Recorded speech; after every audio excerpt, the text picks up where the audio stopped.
E vamos continuar no assunto saúde. Muito diferente uma dieta que vamos falar agora. Por aqui nós seguimos falando que tem uma forma que está chamando a atenção do pessoal, que é a dieta do jejum intermitente. Mas não é todo mundo que pode fazer, porque precisa ter alguns cuidados. Quem vai nos ajudar com esse assunto é a médica endocrinologista Maikele Simas. Maikele, muito obrigada por estar aqui com nós. E eu já quero saber, jejum intermitente é ficar sem comer? Boa tarde a todos, obrigada pelo convite, pela oportunidade de estar aqui conversando mais uma vez. Jejum intermitente é uma estratégia, o intermitente fala do tempo, né? Então não é para ficar sempre sem comer, mas você é uma estratégia de estímulo do corpo para que ele se regenere. Se sabe ao longo da história da humanidade que quanto menos a gente comer, melhor o corpo funciona, que é um conceito diferente do que aquele que a gente aprendeu de comer de 3 em 3 horas. Hoje as pesquisas nos falam que a gente deveria comer quando tem fome. Então fazer um tempo de jejum faz um estímulo de regeneração para o sistema imunológico, para a cognição. Então tem estudos falando do envelhecimento saudável com jejum, mas como você falou, nem todo mundo pode fazer, claro. E quem não pode fazer? Gestantes, diabéticos, pessoas que têm alguma doença crônica, como doença cardíaca, alguma coisa assim, e quem tiver, aí claro, se fazer somente com acompanhamento, porque a gente também pensa assim, só não comer emagrece? Não é bem assim, ele estimula o corpo a se reorganizar, mas a perda de peso vai acontecer se na janela alimentar, então quando eu comer, se eu comer saudável. Porque uma vez eu escutei de uma paciente assim, doutora, esse jejum não funciona. Falei, como é que você faz então? Assim, eu fico lá 12, 16 horas sem comer, mas daí eu e meu namorado, quando acaba, nós estamos com fome, nós vamos lá e comemos X. Aí, claro, tu passou um tempo grande sem comer, o corpo tá ávido por caloria e tu vai lá e dá açúcar e gordura. Aí ele vai guardar e tu não vai ter a perda de peso. Então, na janela alimentar é interessante que eu tenha uma alimentação com mais proteína e com menos carboidrato. A gente fala hoje da dieta cetogênica, a dieta paleolítica, né? Que é o que comemos, tipo como se comia nos tempos antigos, como diz a minha filha. Então, tu come o que está mais pronto na natureza. Então, essa dieta, junto com o jejum, aí você vai ter benefício de queima de gordura, de melhora de composição corporal, mas as pessoas falam, eu faço jejum hoje de manhã, fiquei a manhã toda em jejum até. Desde de ontem, às 19 horas, até hoje ao meio-dia. Quem pratica o jejum, que a gente sente muito assim, uma clareza mental. Tu tem disposição, tem melhora da disposição, melhora da capacidade imunológica, então tem outros benefícios. Se fosse para dizer assim, vamos começar a fazer jejum para emagrecer, eu ia dizer primeiro assim, comece a cuidar da alimentação, depois você treina a fazer o jejum. Mas para fazer o jejum a gente tem que cuidar, porque tem que ter água à vontade, porque é jejum de comida, mas eu vou poder beber água e devo beber muita água. Além disso, café pode, sem açúcar. Chimarrão pode? Pode, chimarrão pode, não quebra o jejum. Chá, muito importante até na hora de fazer o jejum. E muito hidratado a gente vai dando conta e tu vai treinando. Começando com 12 horas, daí chega a 16 horas, 20 horas, 24 horas. Eu tenho paciente que faz jejum de 36 horas.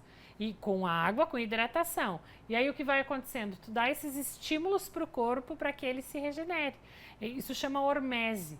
Como pequenos...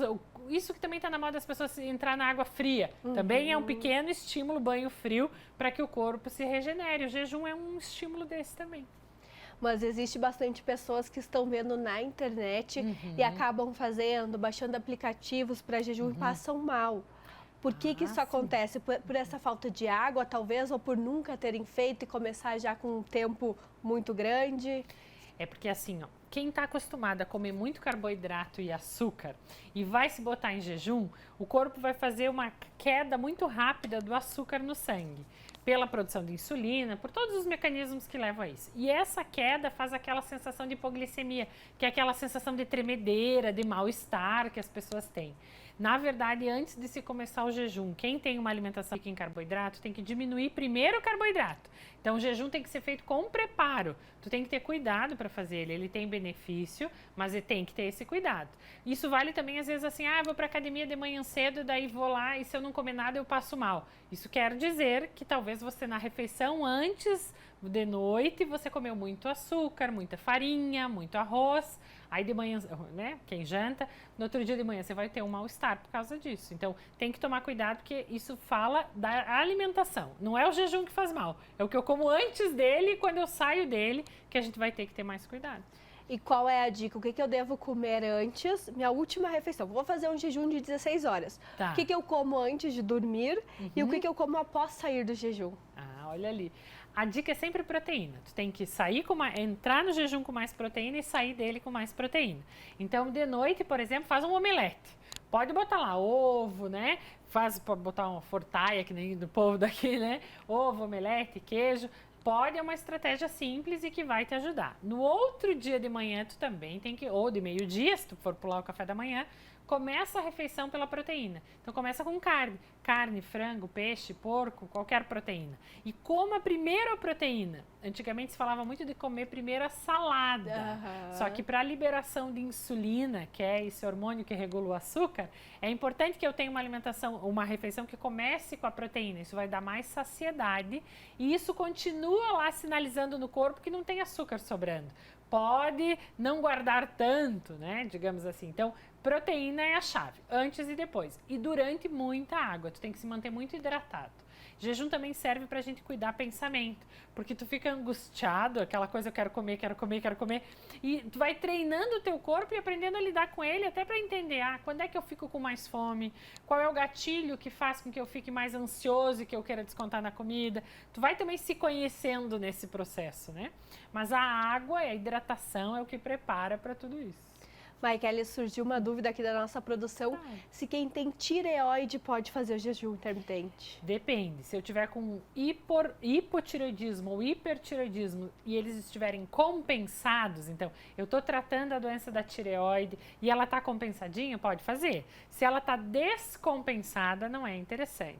Também tem mais uma coisa que antes eu acabei esquecendo de falar, quem está muito estressado, não é interessante fazer o jejum. Por quê? Porque quem está em níveis de estresse muito alto, o corpo está precisando de micronutrientes. E se você for fazer jejum, ele pode desacelerar o teu metabolismo e fazer tu ganhar peso, mesmo com jejum. Porque o corpo quer se defender, ele quer te proteger para que tu lide com essas agressões, né? A gente fala em estresse, parece que vai brigar todo mundo. Não, mas assim, muito estímulo, televisão, celular de noite, excesso de cobrança. Isso tudo vai ser hiperestimulante e vai fazer com que o teu corpo entenda que tu tá em estresse, né? Daí, nesses casos, o jejum também não é interessante. Muito curioso. Sim. E assim, pra gente finalizar, sempre é muito importante ter o acompanhamento do profissional. Não fazer, deu a louca, vou começar um jejum.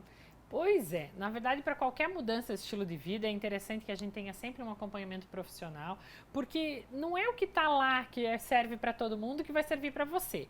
Cada vez mais a medicina está individualizada e personalizada. Então, o que é bom para mim pode não ser para você, e o formato que é para você pode não ser para mim. Então, a gente, quanto mais olhar para você e saber o que é bom para ti, melhor os benefícios, menos risco, né? Aí ninguém vai passar mal e vai ficar todo mundo ainda mais bonito.